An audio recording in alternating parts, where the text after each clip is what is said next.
അത് ഇപ്പൊ ചികിത്സയിലുള്ളതാണോ? അത് ഇപ്പം ചികിത്സ ചെയ്യിക്കുന്നതാണോ?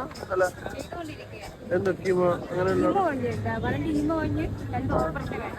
ഹലോ ഫ്രണ്ട്സ്, ഞാൻ എൻ്റെ ചേട്ടൻ 2 മക്കളും കൂടെ ഇന്ന് ശംഖുമുഖത്ത് ചുമ്മാ ഒരു ഔട്ടിങ്ങിന് പോയി. അപ്പോൾ ഇവിടെ വെച്ച് ചേച്ചിയെ കണ്ടതാ. ഒരു ലോട്ടറി വെക്കുന്ന ഒരു ചേച്ചിയുടെ കയ്യിൽ നിന്ന് ആരും ലോട്ടറി മേടിക്കുന്നില്ല, ഒരൊറ്റ കുഞ്ഞു പോലും മേടിക്കുന്നില്ല. അപ്പോൾ എൻ്റെ ചേച്ചിയുടെ മോള് പറഞ്ഞതായി ചേച്ചിയുടെ വീഡിയോ ഒന്ന് ചെയ്തിട്ടാൽ ചിലപ്പോൾ ചേച്ചിക്ക് ഒരു ഉപകാരം ആയാലോ എന്ന് വിചാരിച്ചു. അപ്പോഴാണ് നമുക്ക് മനസ്സിലായത് ചേച്ചി ഒരു RCC പേഷ്യൻ്റാണ്. ചേച്ചിയുടെ അടുത്ത് പോയി ആ ലോട്ടറിയും നോക്കി ചേച്ചി RCCയുടെ പേപ്പറൊക്കെ നമുക്ക് കാണിച്ചു തന്നു. സത്യമാണ്, ചേച്ചിയുടെ RCC 10 വർഷം RCC പേഷ്യൻ്റാണ്. അസുഖം വന്നിട്ട് 10 വർഷമായോ?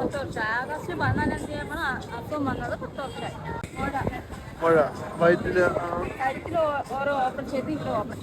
കഴുത്തില്. എവിടെ താമസിക്കുന്നത്? നഷ്ടം വന്നു.